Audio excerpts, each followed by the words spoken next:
the hated Alabama Tide wipes. So this is a big one here. So if Missouri can take them down, they'll be a top 10 team, looking at top 4 seed in the tournament, double bye in the SEC tournament. Big game, go Tigers. That is to say, Japan, and how this all ties back into, I should have gone with China, because there's tigers in China. There's no tigers in Japan. Small island, tigers don't like water, couldn't swim over there. No. Do you guys have any questions about Japan? We weren't able to meet last week due to the inclement weather. I have the quiz here. We had good turnout on the quiz, good results. Did we have any questions about Japan? It's the last democratic system, democratic, Western-style liberal capitalist democracy that we're going to be seeing for the next several weeks. Because after this, well, we're China now. Then we're going to go to Russia. Then we're going to go to Iran. So our course started with Great Britain, and then France, and then Germany, and then Japan, and it was all very familiar, right? We had these elections, and some of them are single-member districts, and some of them are proportional, and some of them are a combination of the two. And then we have a head of government, and they get turned out of office in these elections that we all show up to. And it's all, pretty transparent, pretty obvious. Once you've seen one, you're pretty familiar with how they all work. China is not that way. Russia is that way to an extent. Iran is that way to an extent, but they each have their own particularities. So, Japan, no questions on Japan then? Are you sure? Are you sure? Let me test your knowledge here on Japan. All right. Yes? Not specifically on Japan, but like in general for a quiz, is there any way that we would be able to access like the questions, so in case we want to study in the future? Yes, I'm going to reopen all of these so that you can look at them as much as you want, especially in the weeks leading up to the exam. In fact, if you'd like me to open them up now, I'll do it now so that you can start looking at them. Yeah, because of course you'll see all of these questions again on your final exam. A lot of the other questions, just so you know, because I am putting together the final exam now in my bountiful free time, because I did not inherit a class, I was essentially told this is a class you're going to teach, so you need to find the textbooks, start making materials, and all those things. They give me about 6 weeks. Some other universities tell you within like days, like you'll find out on Friday that you have a class that's opening on Monday, and so you'll have to get the syllabus up. And you'll have like basically 2 weeks, because you're supposed 2 weeks before your course starts, you get that, hey everyone, welcome to the class, here's the syllabus. So, but anyway. So I'm still putting that together. It's going to be a lot of the bold worded stuff, because our quiz questions deal with things specific to each country, or each state. Sorry, I swore I wasn't going to use the word country. It's not scholastic. The other things are going to be things like, what is proportional representation? What is a unit veto? And these are just examples. These are all just your bolded vocabulary words. Yes? Are you going to give us a study guide? Sure. Yes. Sure. Sure? Sure. Sure? Do you guys want a study guide? I mean, it would be preferred. Okay. I rule this class in some ways as a democracy. I do reserve the liberum veto, which means if I don't like it, I can say no. But yeah, sure. Let me make a note of that. I'll put together a study guide. That would be wonderful. Thank you. Study guide for, what is this, 311. Okay. All right. Good. Okay. So Japan. Okay, well, I won't go over this stuff then if you guys didn't have any questions. Yeah. Not about Japan, but when is our speeches or that we're going to do? When is that? Speeches. The Like, paper. Yeah. The paper. I thought it was like a presentation or something. Or is it a paper? It is just a paper. Oh, Would you prefer to do a Like, I'm not presentation? gonna get this in the class then. Oh, okay. No, I was going to say, if you would like, I'll throw it out there. If anyone wants to give a presentation, email. I'm seeing a lot of no's. Is that a no from you too? All right. We'll just keep it with a paper then. Does anyone have a preference with citation style? Does anyone use, so we have our MLA, APA. Is anyone in the English department? In history, in the social sciences and history, a lot of times we use what's called Chicago Turabian, because that allows you to use footnotes. footnotes. Do you guys like using footnotes when you're writing? Or do you guys like using endnotes and parenthetical citations? Just pick one and use it throughout the paper. So don't start in MLA and then go to APA for a while and then switch back. Just pick one and go with that. I won't be a Nazi about which type of citation methods you like. The correct answer is, of course, Turabian. That is the best, but I'll allow it. But yeah, okay. Japan, let me ask you this. Japan's kind of interesting because it's basically been a one-party state since it was created in post-World War II. Do you remember what was the name of the party that has ruled Japan virtually uninterruptedly for over 70 years? They were only ousted from power twice, and very briefly. And both of them, yes. Liberal Democratic The Party. Liberal Democratic Party. Very good. Very good. That is the party that still to this day has a vice grip on Japanese politics. It's a very curious situation because there are open, fair, and free elections. You can form parties, this, that. There's no barriers to entry. But as I hope I did a good job explaining in the video, there are some structural and sort of first mover advantages that have led to this party being entrenched. Okay, there you go. That's it. Yeah, it's an interesting situation there.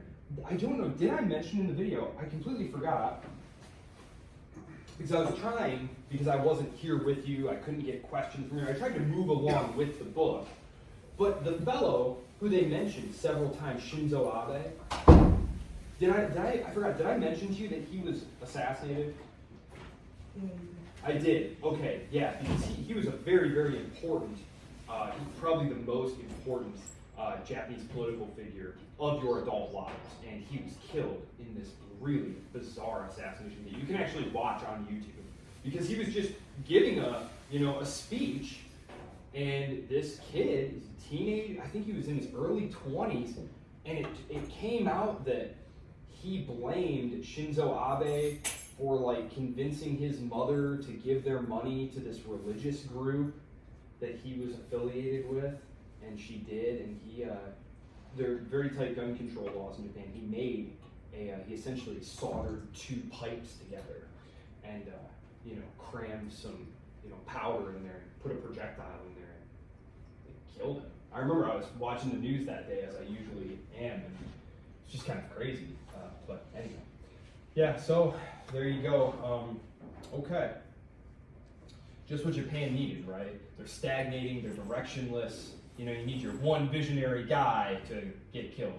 That will be good for Japan, I think. No. So, we'll just go on to China. I promised my wife that I would not, even a single time, do my awful Donald Trump China voice. So, I'm sorry. I'm a man of my word. But I was doing it all weekend while I was putting these slides together and stuff, and so when I left, my 4-year-old was running around doing it. It was fun. Well, you can't tell us about it and not do it. I can't. I'm Yes. sorry. She watches these. She watches these. Maybe I'll do a turn break. Okay. It's not good. It's not good. It's not good enough. I wish I had a good one.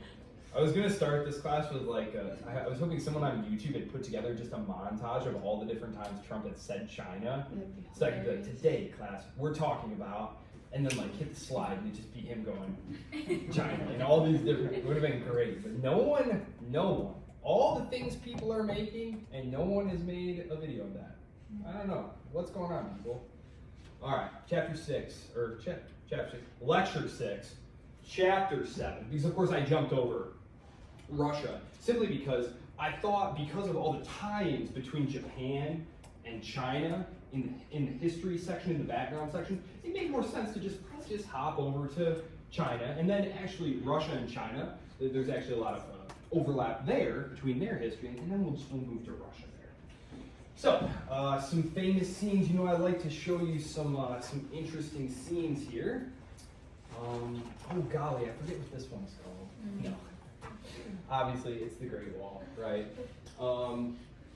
It's actually the Great Walls. There are many different sections that were completed at various points in history. The majority of them face north because that's where the invaders were usually coming from. So they built most of them facing north first, but they're very, very cool. A lot of times, and then this of course is the Forbidden City. And I feel like a lot of times when people think of China, they have stuff like this in mind, right? Or like Mulan. Have you guys ever seen Mulan? Right? But like, it's a lot of cities like this, right? They have dozens of cities with over 1 million people in them. They have more, Shanghai, which this is Shanghai right here. Shanghai has more skyscraper footage than New York. Which, if you've been to New York, all five put together. So it's colossal. It's huge. It's especially crazy because back in the 1980s, I mean, Shanghai was, not like a swamp, but there was hardly a skyscraper in sight. And now here we are. Quick question for you, as I mentioned, 1980. Because we're going to talk about things that happened in like the 1960s and 1970s, like the Cultural Revolution and the Great Leap Forward and things like that, which were really critical moments in Chinese history, and that really made a huge impression on generations who raised kids who are alive today. When I say 40 years ago, just say the date that immediately pops into your head. Don't do the math, like just what is it? For me, it's 1960. Because I came of political age and historical consciousness in about the year 2000. And so for me, it's just kind of like when someone says 40 years ago, I have to stop and go, okay, not 1960s. We're moving forward. Does that feel like forever ago, 1960s? That feels like forever. Okay, totally fair, totally fair. Do any of you have like grandparents alive who you know who were adults in the 1960s? You talk to them? You talk to them about what it was like? Okay. Good. I mean, they are full of very interesting experiences. One of my favorite things to do, both of my grandparents are dead now, but they were born in the 1920s. So they lived through the Depression, World War II, Korea, all that stuff. Cold War. So I love talking to them. I spent a lot of time at their house after school. But they're great. The people who lived through this period of Chinese history, the 1950s, the 1960s, the 1970s, saw some tens of millions of people die as a result of internal changes going on inside China. So it's hard for us to imagine 50 million people starving to death, right? It's hard to imagine paramilitaries flooding the streets of all the major cities and like whipping school teachers and driving them into the country, total breakdown of authority, the military having to step in and fight them and quash them, and this is the kind of stuff we're talking about here. So I just say this as kind of a, yes, China does have a one-party, very authoritarian state that is extremely concerned with social stability and control. That being said, I'm not entirely sure, having lived through those events, that wouldn't in some way shape your thinking too, as to the preferability of stability. So, I feel like Roskin, bless him, but he is a longtime American diplomat. He really, when you read the chapter, you saw that he's like constantly beating the drum about like democracy. China, all wrong, needs democracy. That is very much, the Anglo-centric way of looking at it. And of course, he was an American diplomat. So that is to say, I don't know that we should be as judgmental. As we're going to see, there have been reforms that suggest possibly some kind of democratization down the road, but we'll get into that. That's just to start off with. When I say that like it's an authoritarian system or a one-party state, or if it's I don't want you to think that I'm giving some kind of like really intense value judgment here, right? Nazi Germany, was a democracy. Eventually they overthrew the democracy. But when Hitler came to power, it was all through democratic means. So, as I say, democracy by itself has no values. Democracy is simply a procedural mechanism by which the people with the most votes win, right? Democracy can be a very good thing if it respects rule of law, if it protects private property and individual rights, right? If you have the rule of law and there's a constitution that limits what the majority can do to the minority, then yes, democracy can be a very good thing. But that isn't always the case. So this right here, so Shanghai, this is the tech capital right here. A lot of the money there. And this is the hall of people here, the People's Congress. They have a Congress where they sit. we're going to see this is our first example where we have this really interesting parallel structures that very much intertwine. Because we're going to talk about the structure of the Chinese Communist Party, which I'm probably just going to call the CCP. So Chinese Communist Party, CCP. I'm just going to say that so I don't have to keep saying Chinese Communist Party. So I'm going to run out of route. And then there's the actual government. But as we're going to see, the government is primarily populated and controlled by the CCP. So, okay. As per usual, here's the flag. Are you all becoming committed vexillologists yet? Are you obsessively looking for the coolest flags in your spare time? Are you guys like sending each other chats? You guys have like a real lit group chat going on with like all these different flags? Look up. Oh, this is a horrible one. It was in 2002, the European Union was looking at like different flag ideas. They made one where they mashed all the flags together. It's the most horrifying thing. It like almost hurts your eyes to look at. And so you look that up. They went with a solid blue with the gold stars. Much better. Much better. Oh, did you find a picture of it? Yes. Okay. It hurts your eyes. You don't believe me, but like look it up. I mean, this thing, it got rejected, of course, because I mean, just look at that. It's horrible. It hurts your eyes to look at. But worse. Way worse. Oh Yeah. my gosh, that's So awful. this is the flag of the Chinese People's Republic, the People's Republic of China. One of your quiz questions for this week deals with, is the People's Republic of China and the Republic of China the same thing? Who knows the answer to this question? Are those the same things? That sounded like the same thing, right? I said basically the same words, didn't I? People's Republic of China, the Republic of China. I'll give you this one. It's not. Those are not the same thing. When someone says the Republic of China, they're referring to Taiwan. They're referring to the government on Taiwan, the Republic of China. When they talk about the People's Republic of China, they are talking about this right here. They're talking about this big old commie throwback flag right here. The government out of Beijing. Okay? As we're going to see, China was briefly a republic between 1912 and 1949. But they lost an internal civil war with the communists and were driven off the mainland, and they holed up on Taiwan, and then first Truman, and then Eisenhower, and then a whole bunch of US presidents prevented mainland communist China from taking over what remained of the former Republican government of China, which had fled to Taiwan. Interesting note, almost the exact same thing happened 400 years previously. I'll get to that in a minute. But it's just interesting because for Chinese historians, they think of history as being a cycle. We think of history as being linear, right? We do. We're heading towards this like final destination, always going higher and higher. It's a very Western Christian, progressive, Whiggish view of how history is.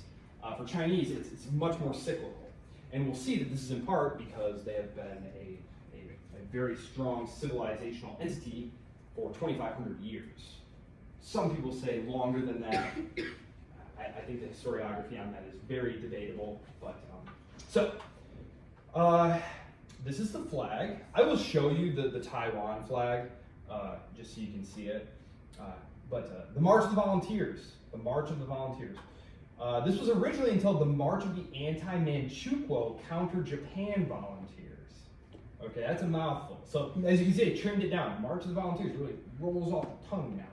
But really, this is a very loaded, very important title here. I mean, really, when we talk about what was Manchukuo, Manchukuo, as we're going to find out, was a state carved out of northeastern China by the Imperial Japanese in the 1930s. And it was the commies who were going to go fight them. So, very strong anti-Japanese feeling in China. There's some still pretty strong anti-Chinese feelings in Japan. Between the South Koreans, the Japanese, and the North Koreans and the Chinese, boy, there's not a lot of love there, I'm going to tell you. And then mix the Vietnamese in there too. So it's not a lot of love lost. This has been the official anthem since 1978.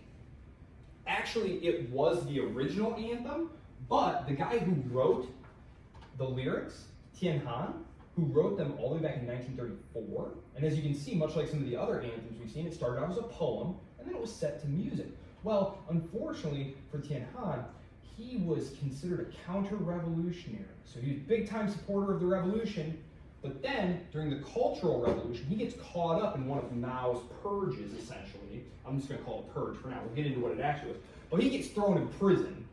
I believe he survives the death of Mao and gets out eventually. But so of course, because he was a counter-revolutionary, dog, they couldn't very well have that be the national anthem anymore. So they switch it briefly, and then once Mao is dead, and Deng Xiaoping, who's a much more moderate right-winger. I'm going to talk about right-wing and left-wing, and you're probably like, aren't they all commies? Well, yeah, but, so let's see, you guys are going to be like this. So the left, so here's all the commies over here. There's still right-wingers and left-wingers. Some who want a little more private property, some who want no private property. They're all communists, but there are factions within them. Deng was one of the rightists. He was a right-winger. Mao was a hardcore left-winger, and when Mao dies, the right-wingers take control, and they rehabilitate guys like Tian Han, they reinstate the anthem, and so let's listen to it. Let's take a listen. March of the Volunteers. It's sure to be a banger, for sure. All right.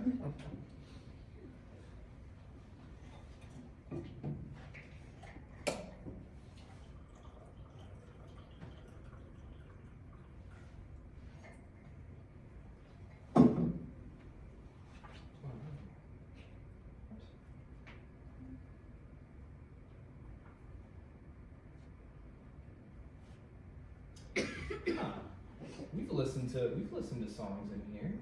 What's going on? Well, I'm terribly sorry. I will post a link to that on the I almost said Blackboard. On Brightspace. I don't know why the music isn't playing today, and I'm not going to spend 10 minutes figuring it out. So, all right, there we go. Moving on.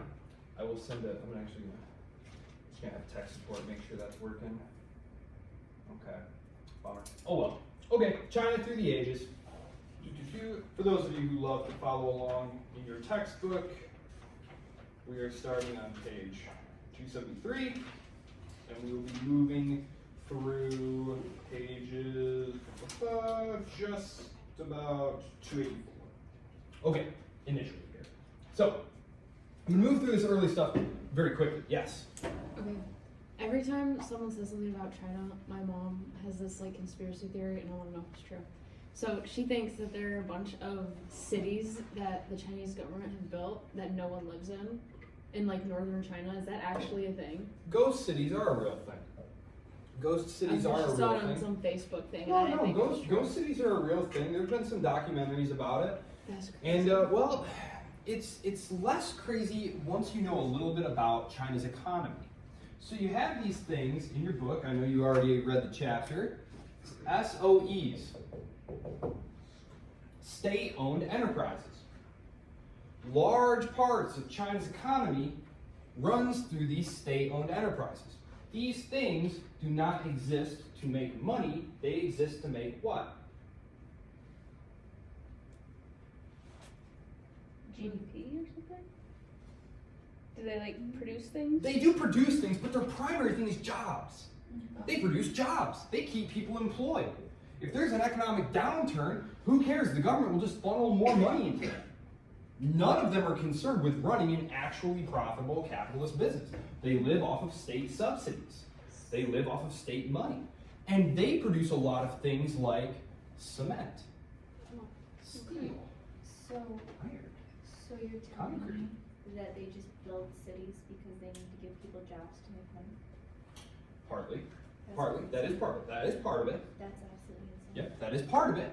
And then there's also the fact that these city governments, these local governments, are reliant on, I'm gonna say land sales, but understand, in communist China, can you own land? Does that sound right? Does that sound right? You own, in commie countries, you own stuff, right? You own the land? No. The state owns the land. You lease the land. Now, there have been reforms to make the leases longer, to make your property rights a little, but they don't call it property rights. It's so funny to read the debates about this stuff because they don't use words like property and things like that. They're very careful not to talk about things like that. It's the government. It's all of ours. It's all of ours through the government, and they're giving you usage rights to it. Well, they found that when these rights were very insecure, people tended not to work as hard. They didn't want to make investments in the factory or in the land or in the shop, right? Because not really yours, right? So, yes, jobs. The government's idea here, they want to make jobs. People want to invest their money, right?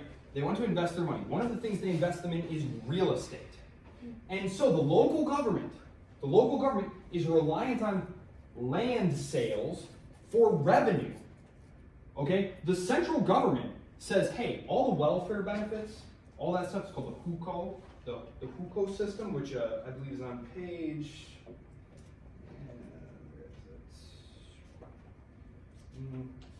Well, I'll point it out when we get there. But that's basically the word for their welfare system. They say, hey, local governments, you got to take care of that. You need to finance that yourself. So a lot of the debt, if you look at China's debt to GDP level, at the national level, you'll say, wow, China's in pretty good shape, not a lot of debt. It's because the debt is at the local, provincial, and city level. That's where a lot of the debt is hidden. So they sell the land to developers to make condos, cities, buildings, which people then buy, because for about 25 years, the only thing property and home and apartment prices did was go up. So these things became an investment. Huge property bubble. But what happened? Well, as we're going to find out, China has huge demographic problems. Not enough people. We got subways going to nowhere. We got cities with nobody to live in them. And so what happens? Well, the government, bails out the bank that did that. They bail out the developer that did that. Anyone follow the news? Evergrande? If you want to look, they were one of the biggest property developers in China. Just a couple years ago, it was like, oh, I think they're going under. And of course, the government stepped in and bailed them out, because that's what you do.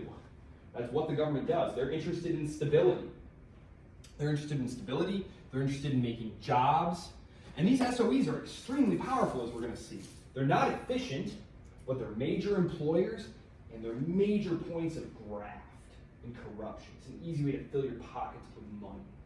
And we're going to talk about something called, I mentioned rule of law. Well, how many of you are familiar with rule by law, or what is sometimes colloquially called lawfare? You ever heard that word? Where you use the law to go after your political rivals and opponents. Lawfare. This is very, very common. So in the news, because I know you're all going to start tuning into the news and checking out China, you'll hear anti-corruption. Anti-corruption in China is code word, basically, for eliminating rival, right? Because everyone is filling their pockets with money. It's one of the reasons that the CCP, Chinese Communist Party, it's one of the reasons the CCP has always turned a blind eye to the money laundering that goes on in Hong Kong and Macau, which are these two special economic zones that we're going to talk about here. And the reason they do that is because these party elites have many millions. One of them had billions. One of them had billions of dollars. And they get it out of the country. They hide it in Western properties and things like that. So, yes, ghost cities. Well said. Ghost cities. They're a real thing. I talk about it in that book. So they're very much a real thing. Okay, so bureaucratic empire. Very good. I'm going to blow through this stuff here, and I'm going to slow down once we start getting to the stuff that really ties into today. Because for most of history, China was actually the top dog.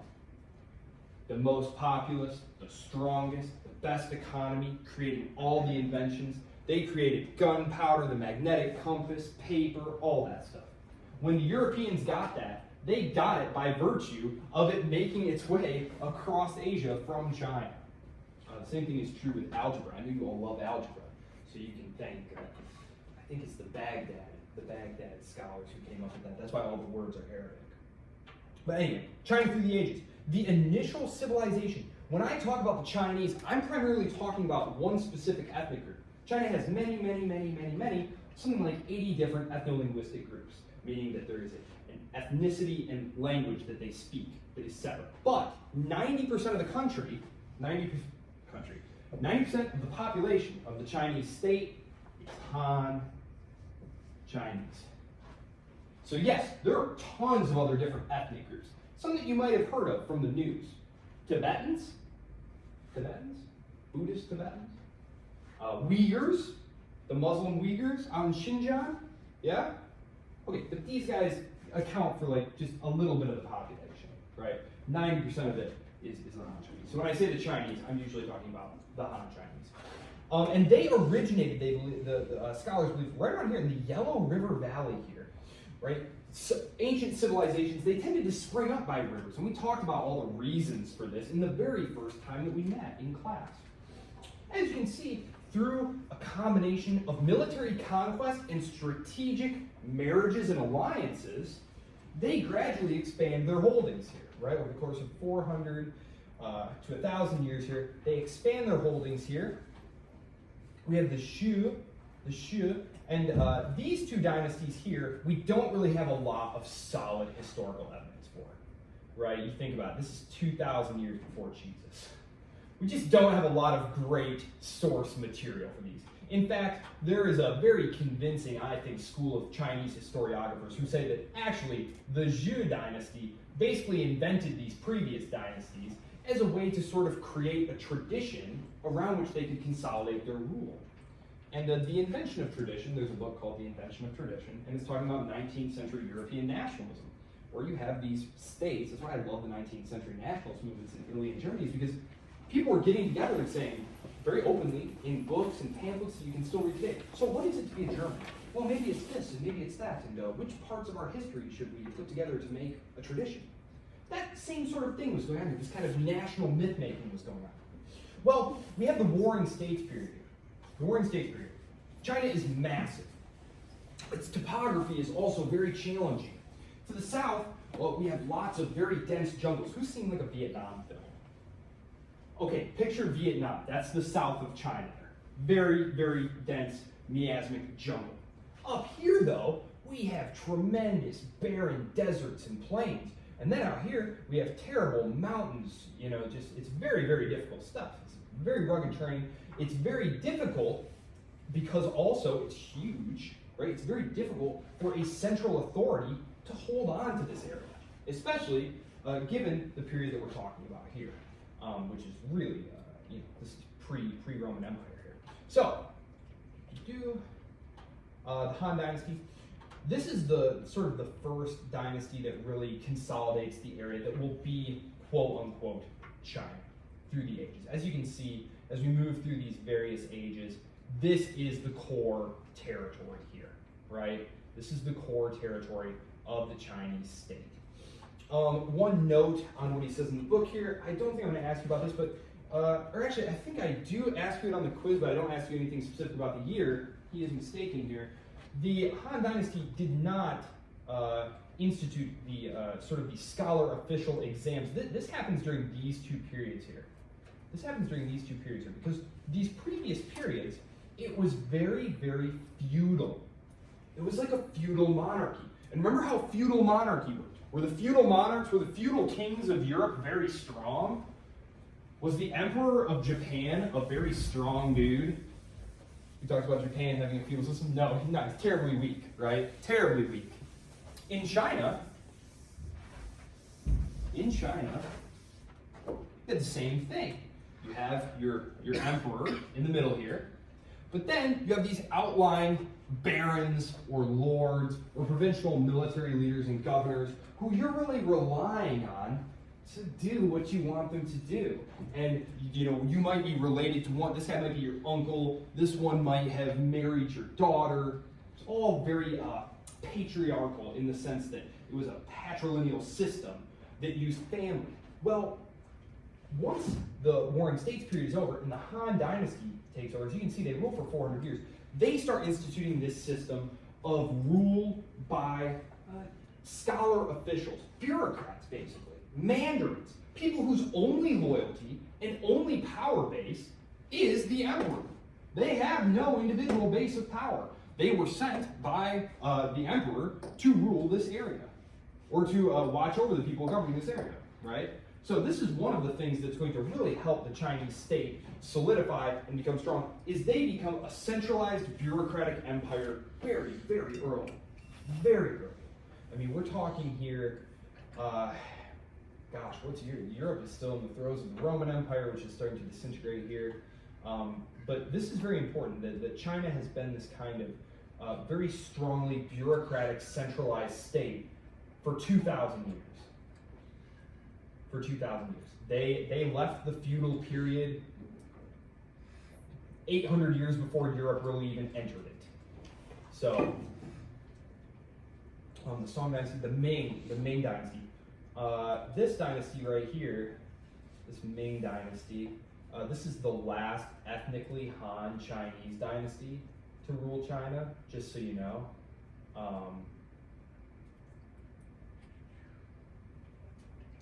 Because a lot of these later empires that we're going to talk about here, like the Qing, who are going to be with us into the 20th century, this is the one that there's actually going to be the rebellion against that creates the Republic of China. This is actually a foreign dynasty. So, very quickly, the Great Walls, defense, more regulation of trade and migration, because of course, when you're confronted by a wall, especially think about how long the Great Wall of China is, right? It's like many hundreds, thousands of miles worth of wall. You can't possibly garrison the whole wall all the time. So how do you get over a wall? With like ropes and ladders and stuff, right? It was more about just preventing just a complete onrush of the nomadic horse archer type of guys who tended to come ravaging through the central plains of Mongolia. Confucianism.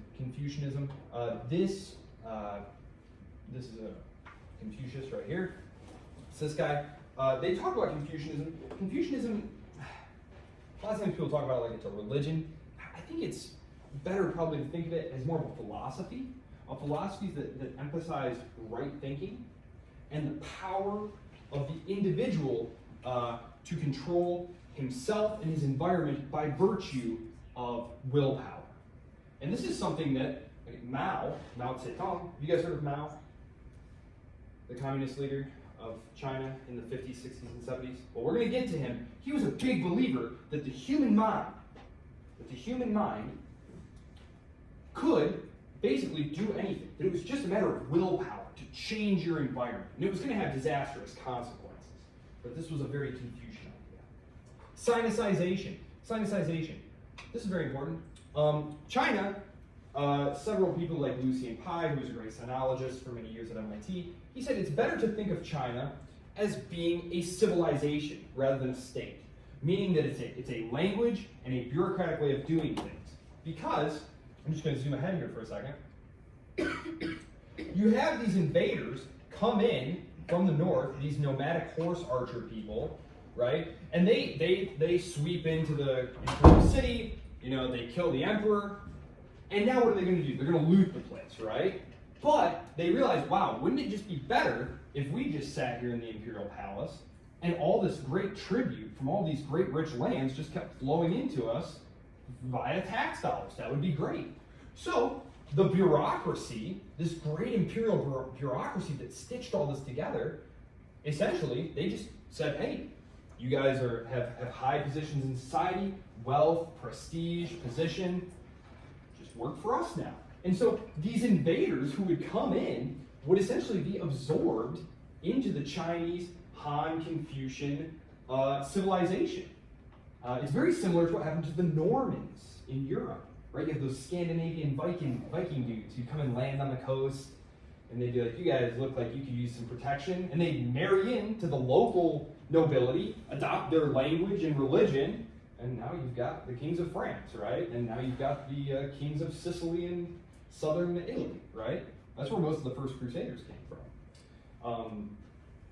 But yeah, you have the same thing going on here. Is you have these invaders. The first ones are going to be the Mongols. The second ones are going to be the Manchus, and they're always coming from up here. This great plain here, that great wide open plain that was just completely defenseless. That again, they try and build walls, but you get over walls with those very cutting edge inventions like ladders and ropes. Not that great of an impediment. They would be absorbed. Sinicization is what that's called. Inventions, gunpowder, movable type. They had movable type ages before the Europeans, several hundred years. The Silk Road. That's how, you see this green line here? See this green line?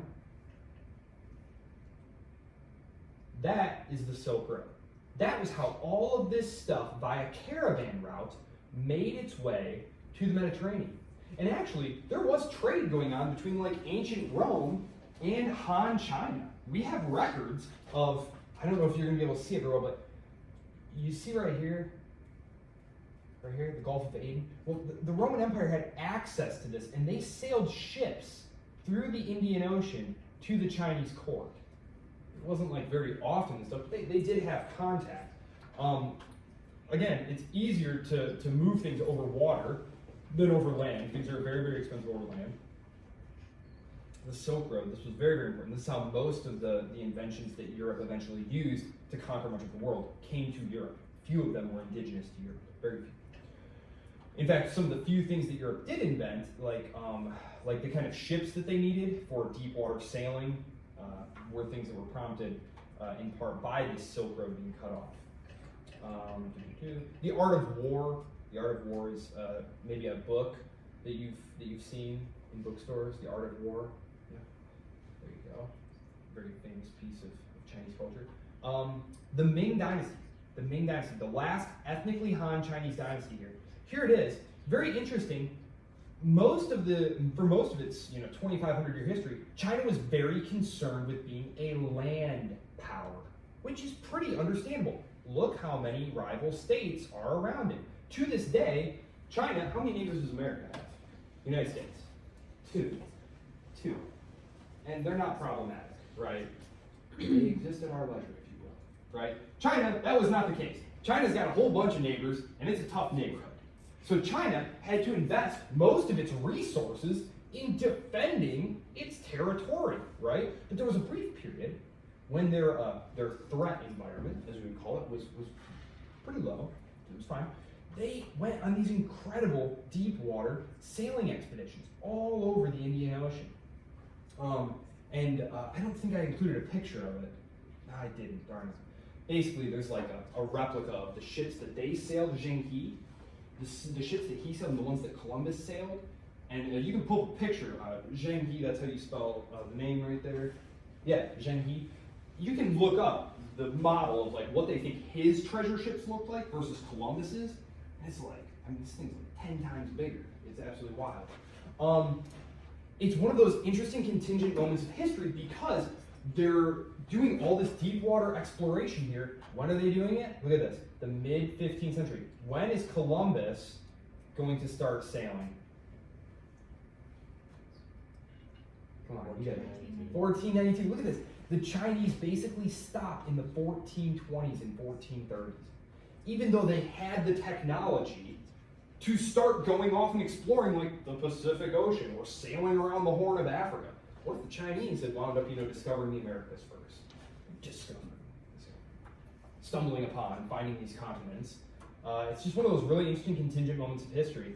Basically, scholars argue, because the ships get burned, rotted, put away, they never go back to sea.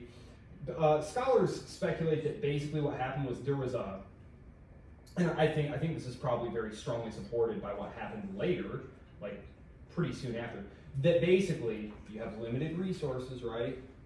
And these treasure fleets are not necessary. China is the wealthiest, most powerful, most advanced economy in the world.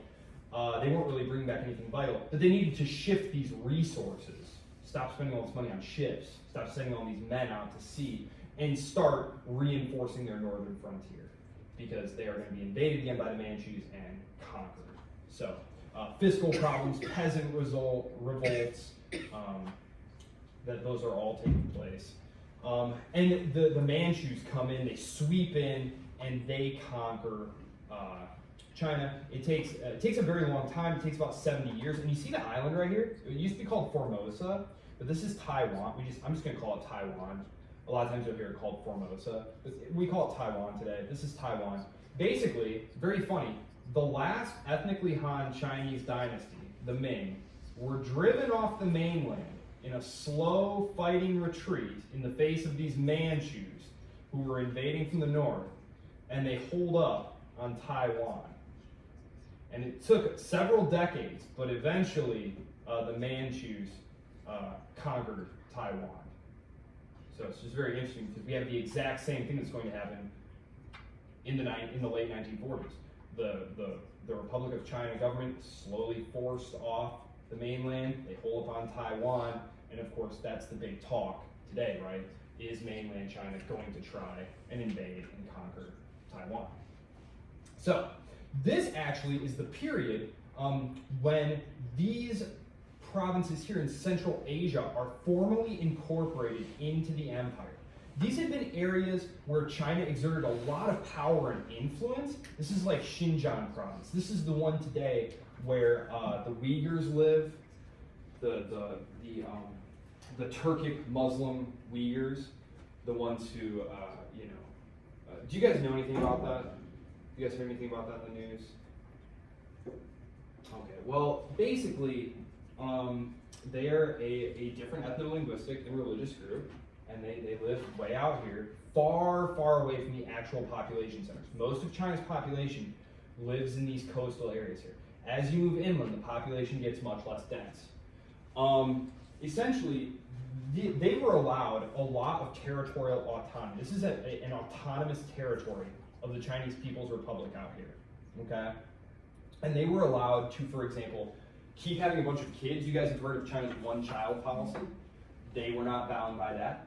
They didn't have to learn Mao's Little Red Book. They didn't have to start speaking Mandarin. They could keep their language. They could keep their religion. Just keep quiet. Keep out of politics. Don't be a problem. Well, in the early 2000s, this East Turkestan revolutionary movement started up, and there were a bunch of stabbings and bombings and terrorist attacks in major cities. And the central government, think of the way our government reacted after 9/11, right? It was just round them up.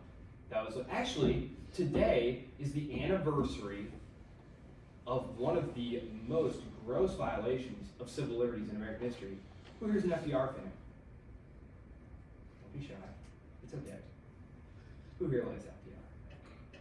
I'll bet you can't even name 3 of his Japanese internment camps. You say you're a fan? No, today is the day when they passed the ruling saying that they were going to just round up all the Japanese and put them into internment camps during World War II. That's essentially what happened here. That's what happened. The Chinese government said, all right, that's enough. And they rounded them up and they put them in these, re-education work camp facility type things. And that's what happened. And they started imposing the one-child policy on them. So if you'll hear oh yeah, they're trying to sterilize them and stuff. Really, they're just trying to force them to stop having so many babies because they're worried about the really high birth rate out here, and that eventually, the population will grow very large. It will be very difficult militarily to police this area and keep it under control. So that's kind of what's going on there. It's very vicious stuff. State building and empire building is that way.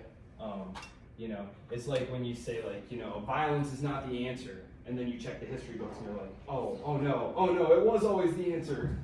Yeah. So we tend to not like to think of those things when we talk about our own history, but of course, that is what happens. They incorporate Taiwan. Taiwan had never been part of China. It had been in China's sphere of influence, if you want to think of it that way. Fishing grounds, things of that nature. But look what's going on here. Who's starting to get into the area? The Europeans. 1557, the first Portuguese trading station is set up near Chinese Macau. Basically, they think the Dutch are going to set up shop on Taiwan, so they just say, yeah, we're not going to have that, we're just going to incorporate it into our empire. And a lot of Han Chinese move down there. They move into the tributary kingdom, so-called. Korea is going to be a tributary kingdom. That meant your royal family can be in charge still, but you're going to pay tribute to us. And you're not going to make alliances with other powers. You're going to be like our, I don't know, vassal is not really the right word, but kind of like that. Vietnam down here is going to be the same. Vietnam and Myanmar. Trouble on the horizon. So as I said, for much of history, China was the most powerful, most populous, blah, blah, blah. But, a combination of things happened. One, imperial overexpansion. China grows hugely during the Qing, Qing. It's not king, it's Qing. So, and this is their flag right here. Pretty cool flag, has to be said, right? That's a pretty sweet flag. Yeah, right on, yeah. So, fireball spewing dragon. Actually, that's supposed to be the sun, but it pretends a fireball. So, trouble on the horizon. The Europeans, like I said, the Europeans are showing up. And they're showing up right at the point where the Qing Empire is overexpanded and starting to run into a lot of problems, like internal revolt. What did I say about the Qing Empire? Were they ethnically Han Chinese? No. No. Remember, 90% of the population, ethnically Han Chinese. But the last ethnically Han Chinese empire was the Ming. The Ming royal family was driven off by the Manchus. So the Manchus, which are the Qing, are foreign. Yes, they Sinicized to a large degree, just like the Mongols before them, but they're foreign. They're foreign in position. They're foreign in position. So when they start to weaken, that 90% Han majority here has no real loyalty to this regime, right? When it was strong and powerful, there wasn't really any point in revolting against it, but once it starts to show cracks and weaken, they're going to go after it. One of the things that's really going to be devastating is opium. Opium. Which I find so interesting because today one of the big issues in Sino-American relations is the flow of fentanyl. You guys are familiar with like the fentanyl epidemic and stuff? And how a lot of the precursor chemicals come from China. Actually, the majority of them come from India. But we're trying to get India to help us fight China, so we focus on just China's, mostly China's fault. Just like a lot of the processing happens in Canada, but we talk about it like it just comes from Mexico.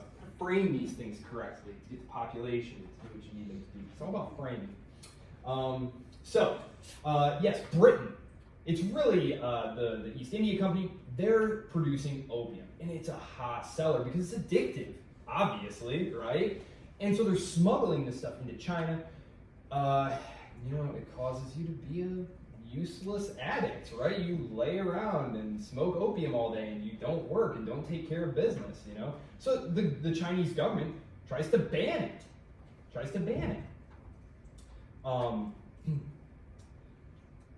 This right here, this White Lotus Rebellion, this was a Buddhist rebellion. Buddhism was often seen as a foreign like importation, just like Christianity. These imperial governments fought anything that might undermine sort of the unity of the state and its religion and its philosophy. So like things like Buddhism, things like Christianity, that was all better off out because it undermined the Confucian Han Chinese imperial system. I included this quote because they were, as I say on the bottom here, there is just this thorough sense of the superiority of Chinese civilization, right? That they are at the top of the world, right? And I like to imagine that this Chinese emperor, who's dismissing the British embassy at this point, I like to imagine like this is probably how Dick Cheney felt. You know what I mean? Sitting there like America clearly is the best, we rule the world, and someone comes asking you for a favor, and he's addressing. This letter is meant to be read to King George of England, who, if you know anything about British history, they're on their way to conquering pretty much most of the known world in the next 60 years. And he says, "You, O king, live beyond the confines of many seas. Nevertheless, impelled by your humble desire to partake in the benefits of our civilization, you have dispatched a mission respectfully bearing your memorial." Basically, Lord Macartney had brought a portrait of the king. It's like a gift to the emperor.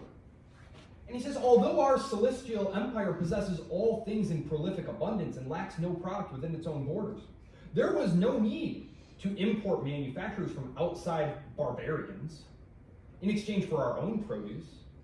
meaning that the English show up with this portrait and they have like guns and all these British inventions. The Industrial Revolution is taking place. They bring all these goods and they're like, hey, can we open up a trading station here? Look at all the things that we have that you could benefit from. And the emperor is pretty much like, those are very amusing. We have everything we need. Look, if it means so much to you, we'll let you have some tea, silk, porcelain. They're necessities for you. And so we have permitted you to have these things. But the idea that you could have in this country a permanent embassy, the distinction between Chinese and barbarian is most strict, and your ambassadors request that you be given full liberty to disseminate your religion. This is utterly unreasonable, right? So it's just this really peculiar interaction here where, the British were very used to going around and setting up diplomatic relations all over the world at this point. And they get to China and they get this response. It's very, very interesting stuff. And of course, immediately after this is in 1793. As we said, in 1796, there's going to be the banning of opium. This is going to spark the first opium war. The 19th century China. This is a really important period in Chinese propaganda today. Because as I said, China has, for pretty much all of the arc of recorded history here, been the top of everything. Right? Sure, they've had some periods of invasion, but they've been trucking along like this in terms of their state power and economics and all these different things. Whereas the European states and kingdoms are kind of tooling around down here. India is maybe, somewhere up in here, but China's dominating. We're about to enter a period, though, where China goes all the way down. They're the lowest of the low. And it's called the Century of Humiliation. When China, at its moment of weakness, rebellions, technological inferiority, it just got caught in a bad moment and it was taken advantage of by its neighbors, by the European powers. And from about 1850, when they lose the first Opium War, actually the first Opium War ends in 1848, but let's just say 1850. From about 1850 to about 1950, everything bad is going to happen to China. In just 2 conflicts, they're going to lose about 100 million people. Yeah, that's my reaction too. What? 100 million people? I mean, that's staggering. I mean, what is the most lives lost in a single American conflict? It's a civil war, and it's less than 1 million. Less than 1 million. So, yes, the Century of Humiliation. This is something that is constantly harkened back to today. This is a constant theme in the Chinese nationalistic press, which is pervasive, and in the school books. Yes? Is that 100 million including the deaths under Mao? Or is that completely separate? No, if we tack in the deaths under Mao, then we're way higher. Because under Mao, you're looking at probably conservatively 30 or 40 million. But just in the Taiping Rebellion, which is going to occur shortly after this period, they estimate between 20 and 30 million are killed.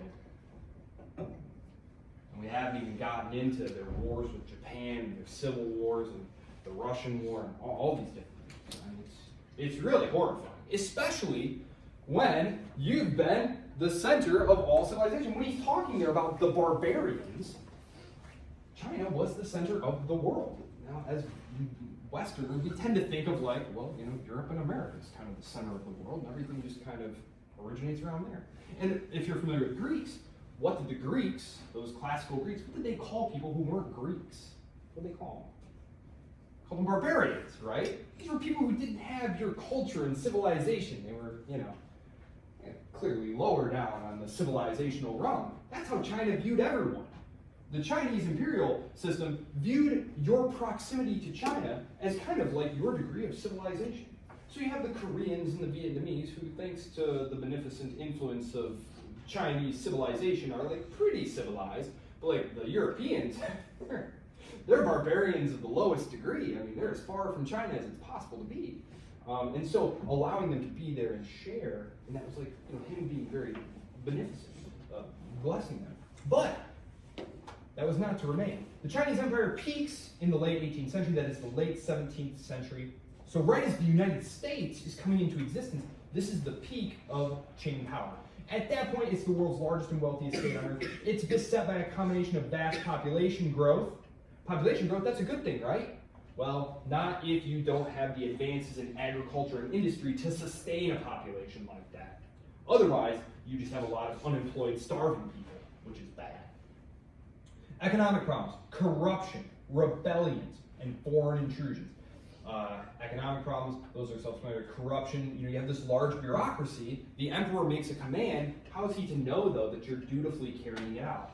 A lot of the opium that comes into China during this period is going to come in by virtue of just East India Trading Company smugglers just bribing the local officials to look the other way while it's happening.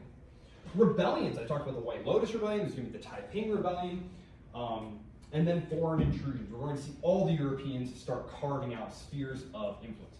Very quickly here, the First Opium War. Essentially, 30 years have gone by, the opium problem has gotten much worse. Basically, the emperor puts a guy in charge and says, just put a stop to this. And he goes and raids a warehouse, throws the stuff away. The British government is outraged, and they show up and basically, in these very modern ships, blast away at these, wooden structures and just devastate them. And it's not a terribly destructive war in the sense of the lives lost, but it's very important in terms of the prestige that is lost. Because you encountered this term in your reading, mandate of heaven, right? Mandate of heaven. This goes all the way back to the very earliest dynasties. You could tell whether or not your rulers were legitimate by how things were going. And if things were going well, good crop, strong military victories, good justice, they had the mandate of heaven. They had the right to rule. But if you started losing battles, if the economy took a downturn, if there were natural disasters and stuff, this was seen as a sign that you had lost favor, that you no longer had the mandate of heaven. It was this idea of cyclical decay. Have you ever heard the expression that hard times make strong people make good times make weak people make hard times make good people? Are you familiar with that expression? That's the idea, that you have these strong, virtuous leaders who rule well and establish these great polities. But then time goes by and there's decay. There's moral decay and corruption. And they lose the legitimacy to rule. And you go through a period of war and civil war and unrest until someone else who's strong and virtuous comes along and reestablishes the cycle. That's what's going on. So this is a horribly delegitimizing thing that happens to the Qing.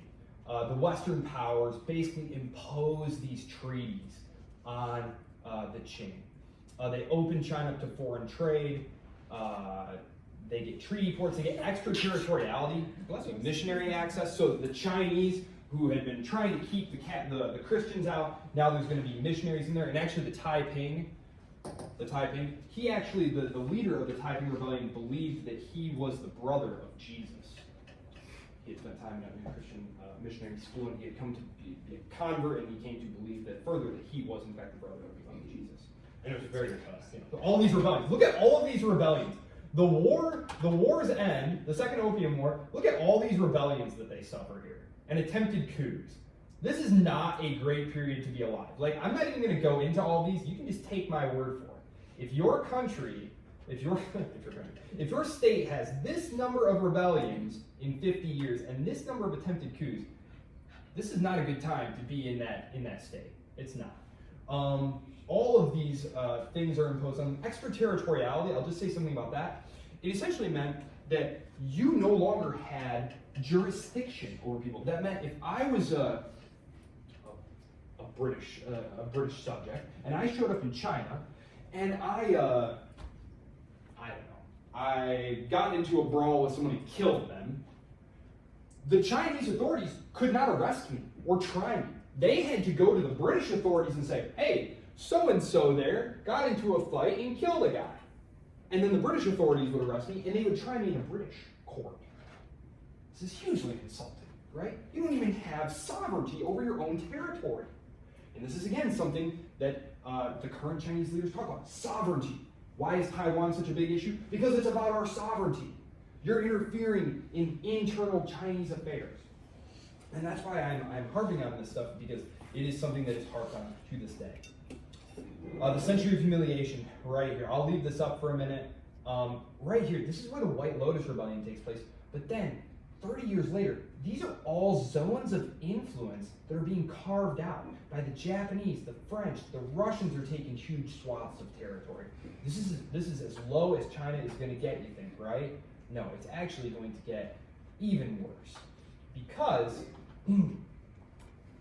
let's go to here. The death of the Qing dynasty and the birth of the Chinese Republic.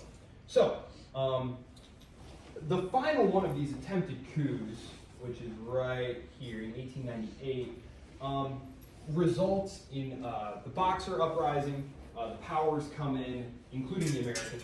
They put it down pretty brutally.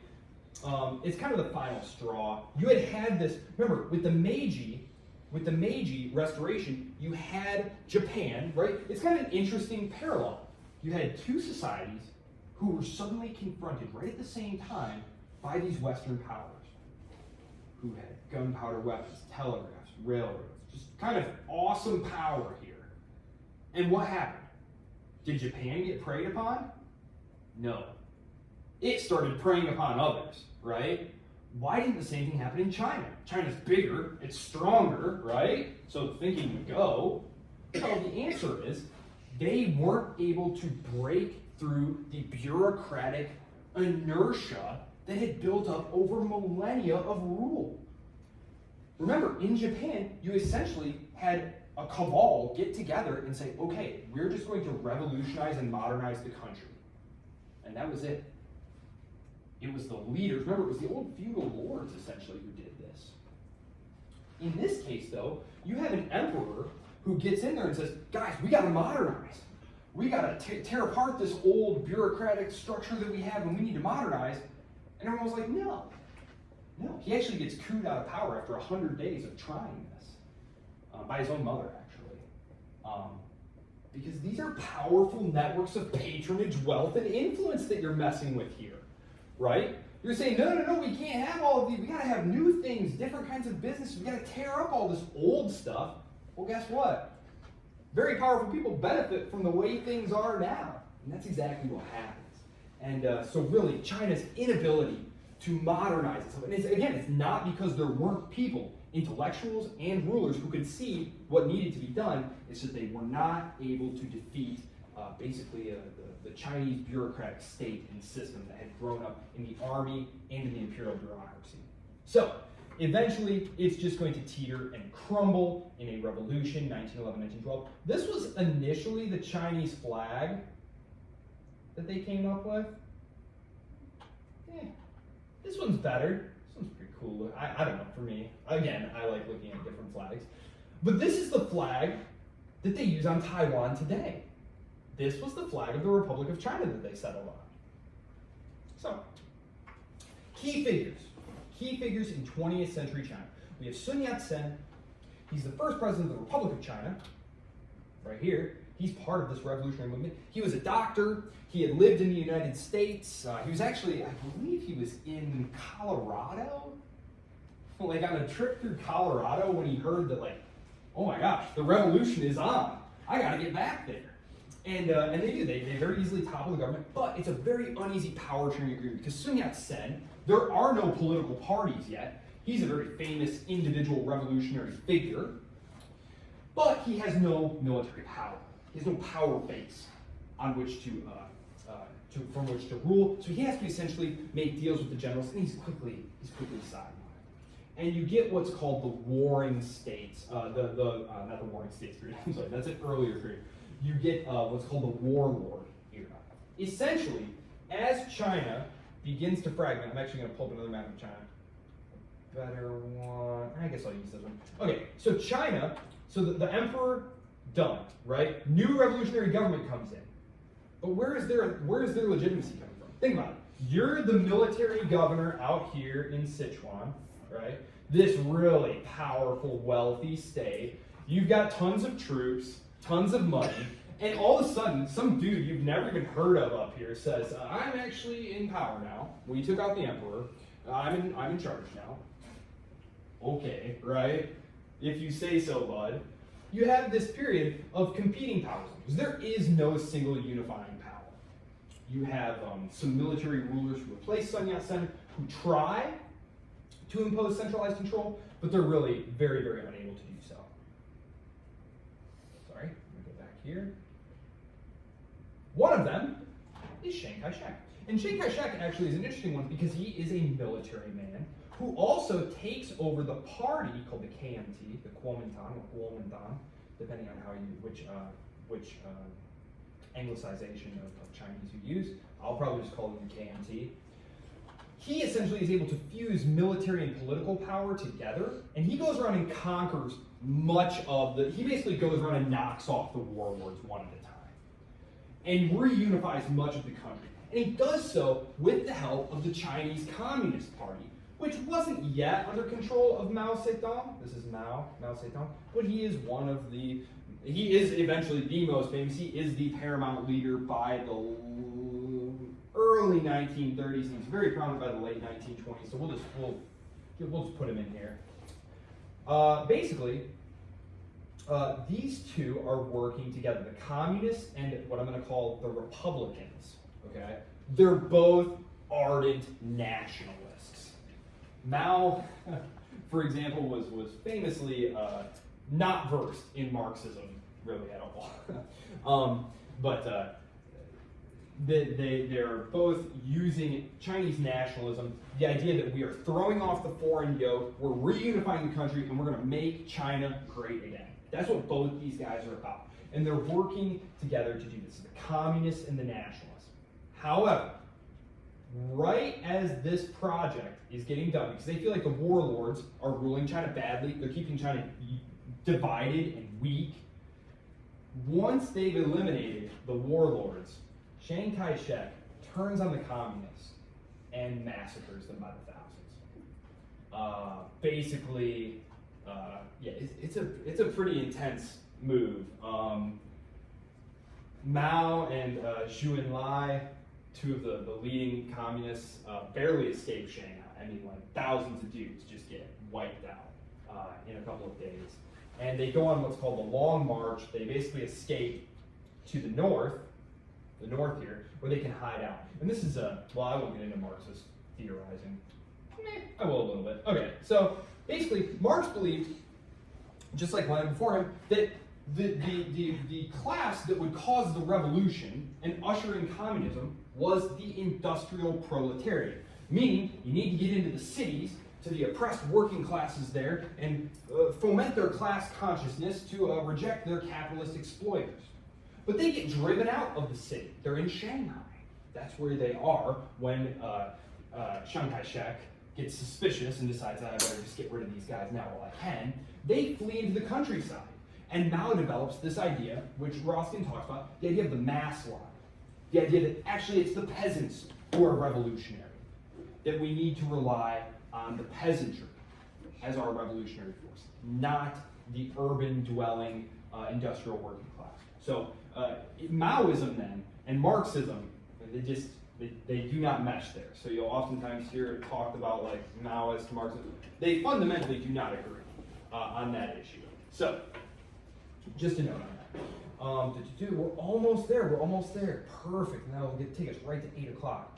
Mao Zedong, by the early 1930s, he leads his guys on this, and gals, they're very, very egalitarian in that way. They escape the betrayal. They trek all the way into the northern reaches of China. They lose like 70,000 of their followers along there. About 80,000 of them set off on what's called the Long March. Mind you, they are fighting, wading rivers, chopping through jungle, climbing through mountains, wintry passes. Only 10,000 of them make it. And they're holed up there by the early 1930s. And this, though, is when Japan war with Japan. So there had been a first Sino-Japanese war that had really kind of soured relations. It was over Korea. Korea, the dagger pointed at Japan's heart, that's what probably they called it. And it is, if you look at a map, it's jutting right towards Japan, right?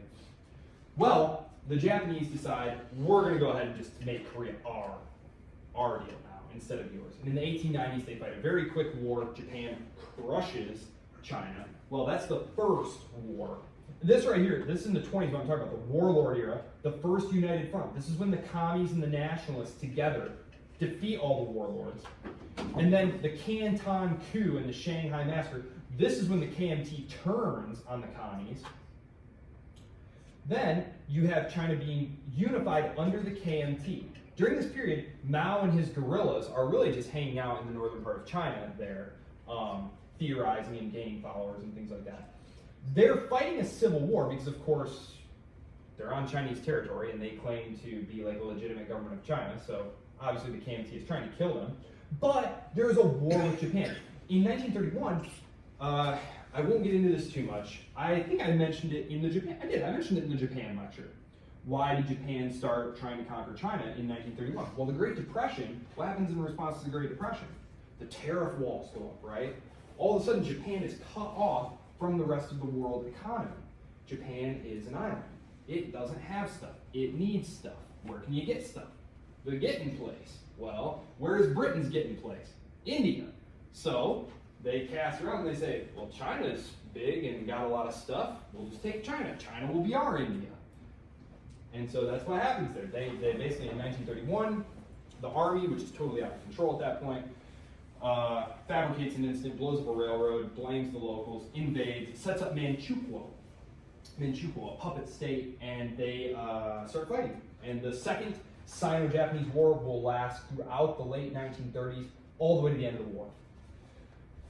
The United States forces in the Pacific never really see Japan's full military might because they are bogged down in a horrific land war in China that costs tens of millions of lives.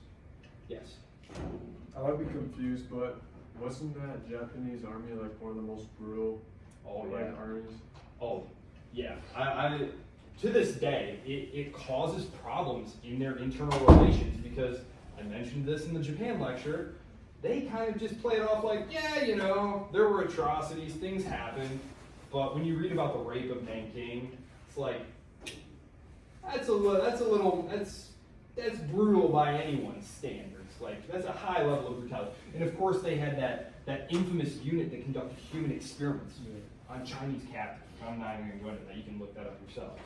But yeah, which I think one of you mentioned that last week, or in the context of the German lecture, that you had these experimental units who were using POWs to do these horrifying medical experiments on stuff. And so yeah, and it is a thing still in the politics today. It's one of the reasons why China has several sort of foreign policy red lines. The rearming of Japan, like the militarization of Japan, the nuclearization of Japan, these are all things that China has said are like absolute no way. Red lines. Like, you know, they leave themselves some room for maneuver, but they have said that they would be extremely upset if that happened.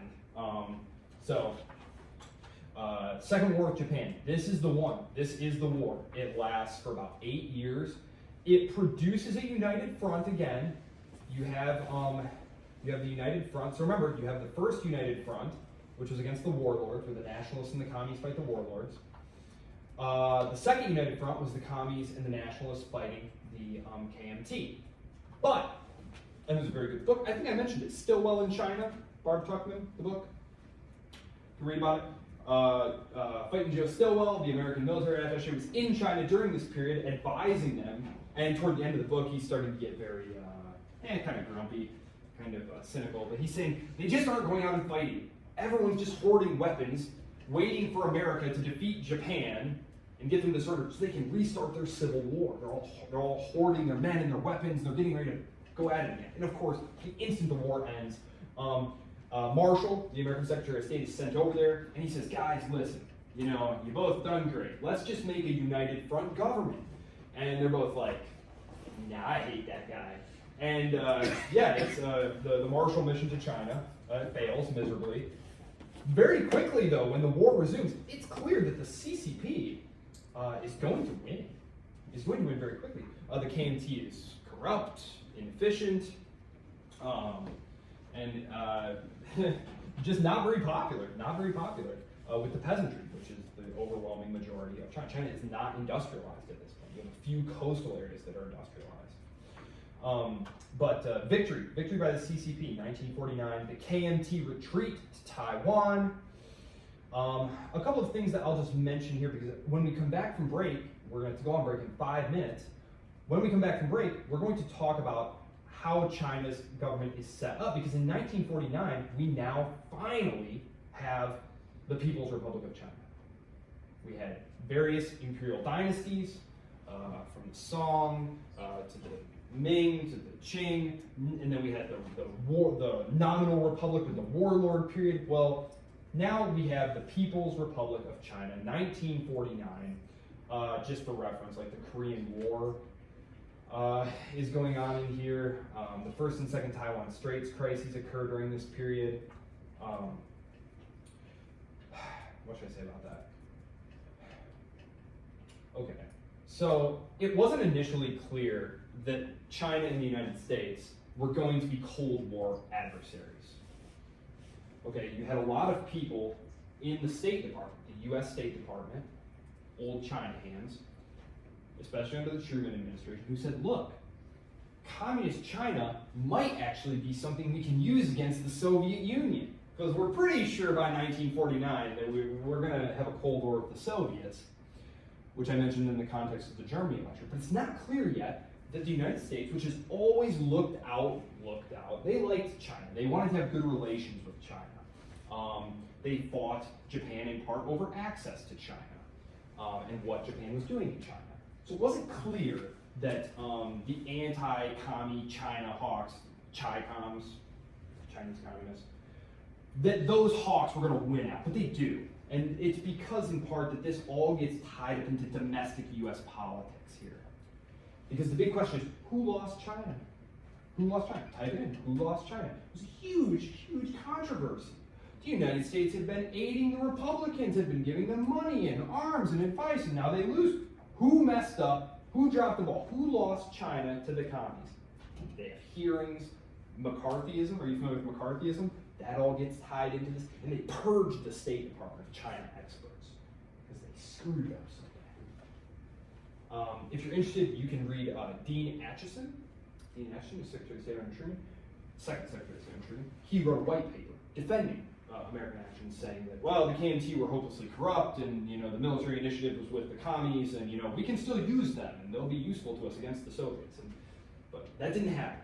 That didn't happen because Eisenhower comes in, and Dulles, his Secretary of State, is very anti-Chi-Com. And so that's what happens. They decide that they are not going to permit the CCP to reconquer Taiwan.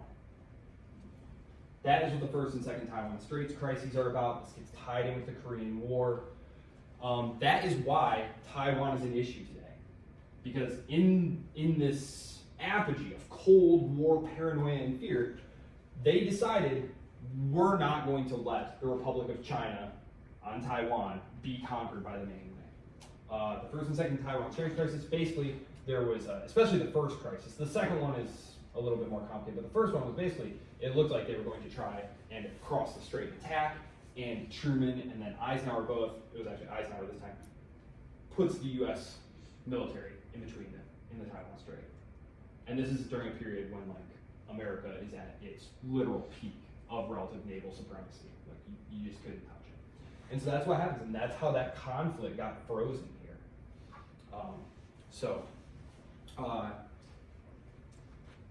I'll mention a couple things about that in the context of, I'm gonna just kind of take you quickly through here. A couple of minutes. Cold War thing. I do have to talk a little bit about Cold War thing. Why did we hate China so much? It was because the thinkers in Washington viewed communism as a monolithic thing. You go back and read the papers and the posters, it's world communism directed by Moscow. That all commies in the world, everywhere, all take their direction straight from Moscow. They just couldn't see that national and state concerns were always going to trump loyalty to communism. And it isn't until the early 1960s that you have people producing papers saying like, actually, I think the Chinese communists and the Russian communists don't like each other. And then they wind up fighting a war. They fight a border war, like an actual hot shooting war, and the Russians, the Soviets, call Washington and say, hey, we're thinking about nuking Beijing. Would you guys object to that? And Washington says, yes, we would object to you just indiscriminately starting to nuke China. Don't do that. And this is in the late 1960s.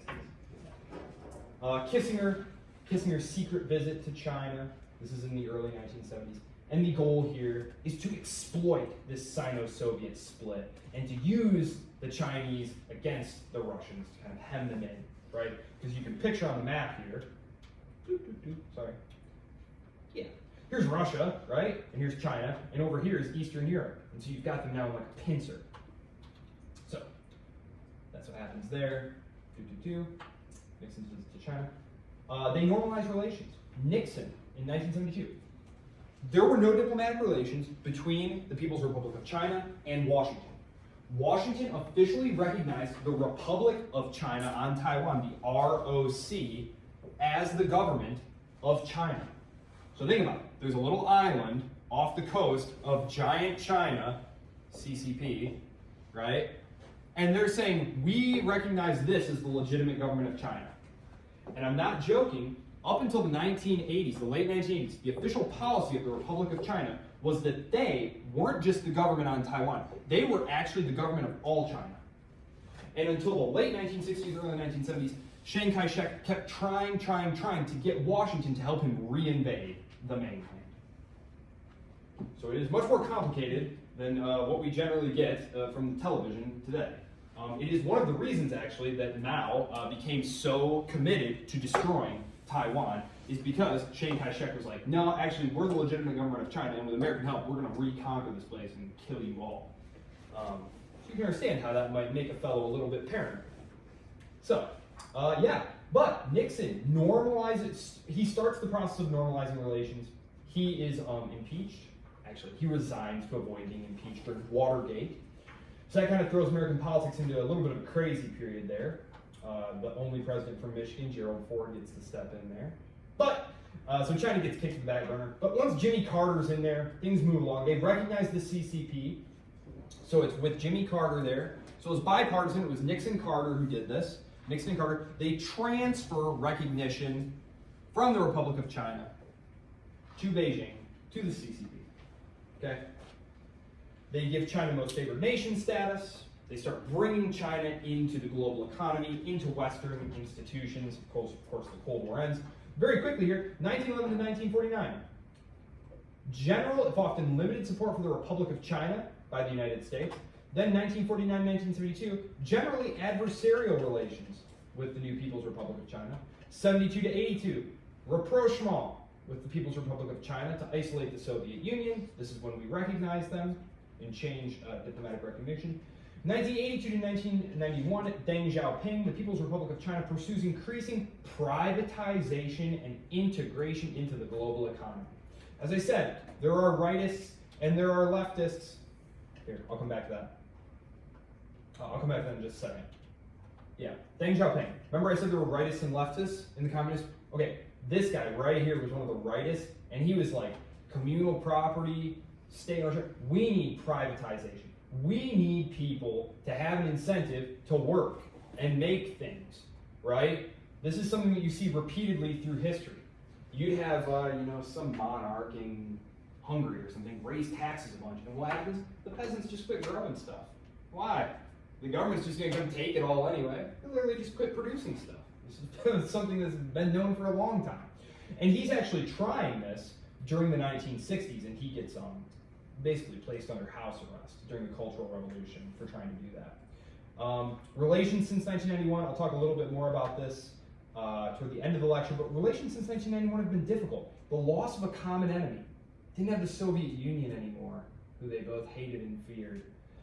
U.S. military interventions, the Third Taiwan Straits crisis, this happened when I was a kid.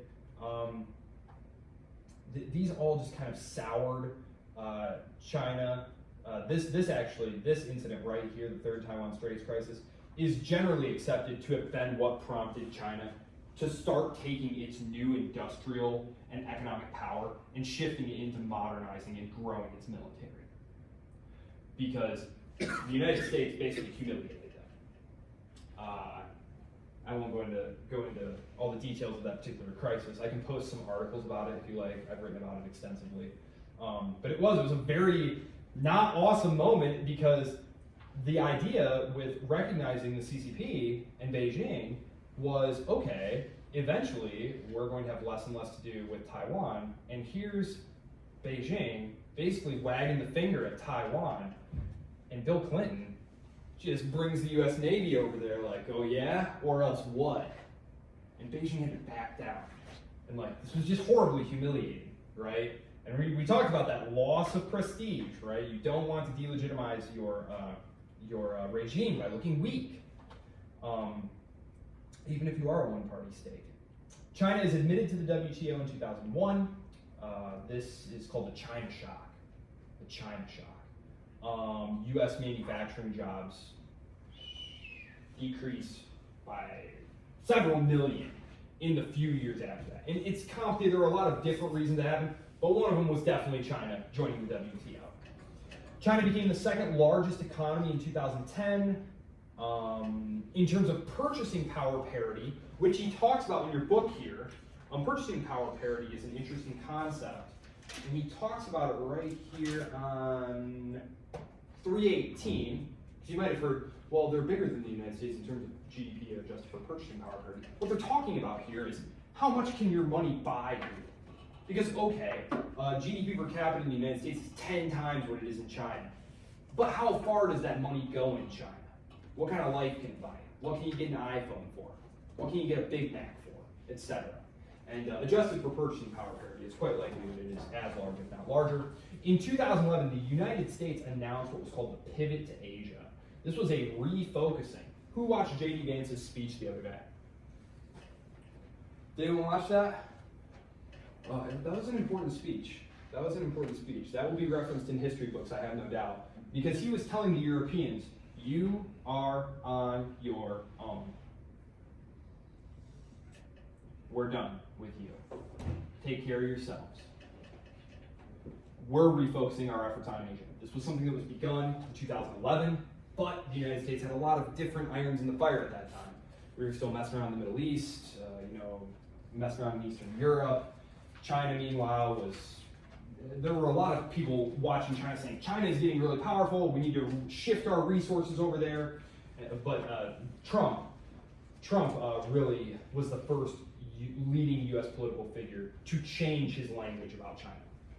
Prior to Trump, which I don't know if any of you are aware of this, because you're all like 18, 19, 20 years old, so you've been 10 years old when this was happening, but prior to Donald Trump, if you turned on the television or listened to a politician speak, they would say China is growing into a responsible stakeholder and a strategic partner and blah, blah, blah.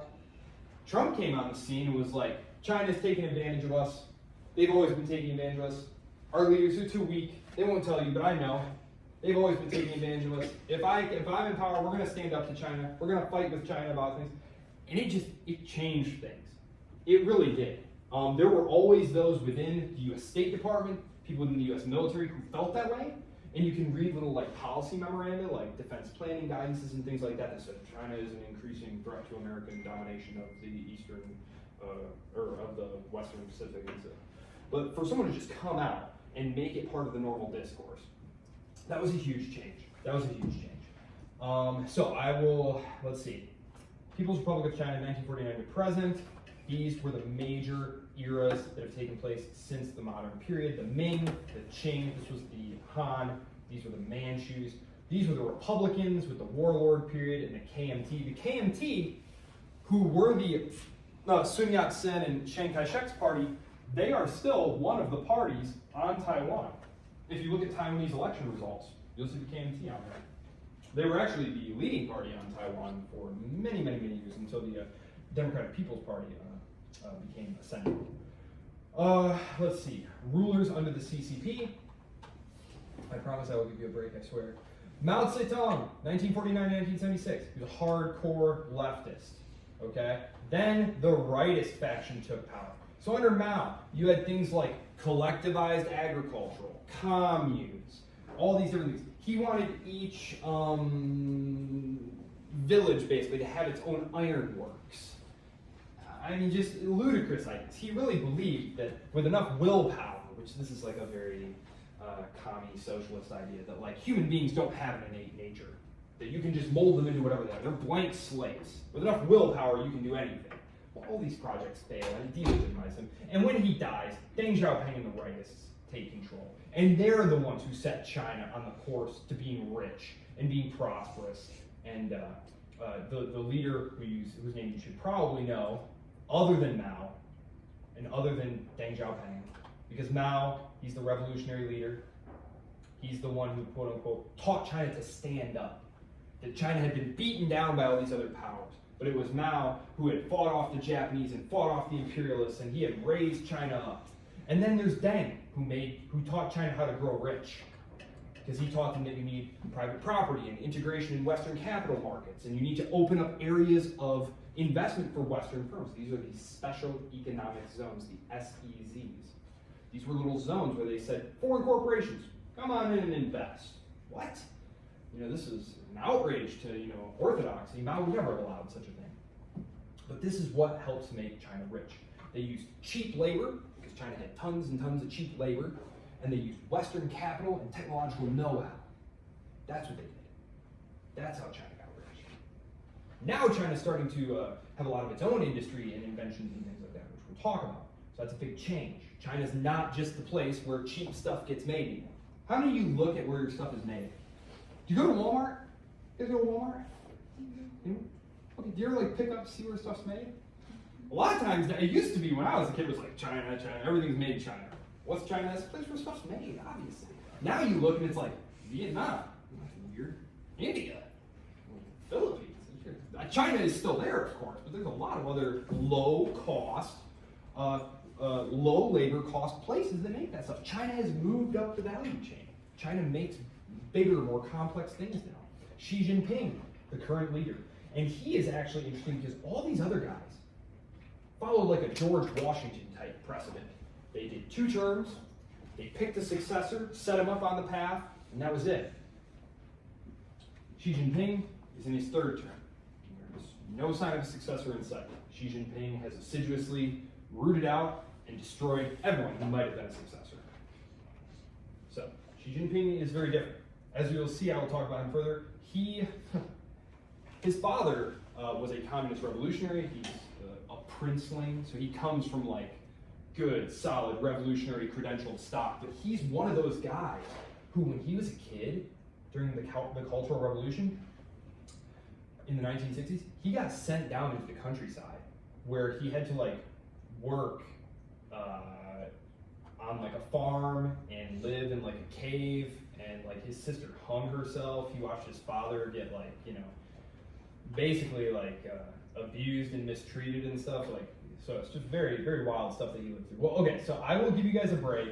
Yes, I'll give you guys a break now. I'm sorry. I'll give you a break, and when we come back, we'll talk about Xi Jinping. We'll talk about Xi Jinping. We'll talk about how China's government is structured, which is this interesting parallel mess here, as you can see. And we'll talk a little bit about how the government is organized and what the heck is that. Okay, great. And we'll talk about modern changes and challenges in contemporary China. Okay, great. Take a break. Come back. I tell you what, I talked a lot. Come back at 8:30. How about that? Come back at 8:30. So almost 20 minutes. Yes.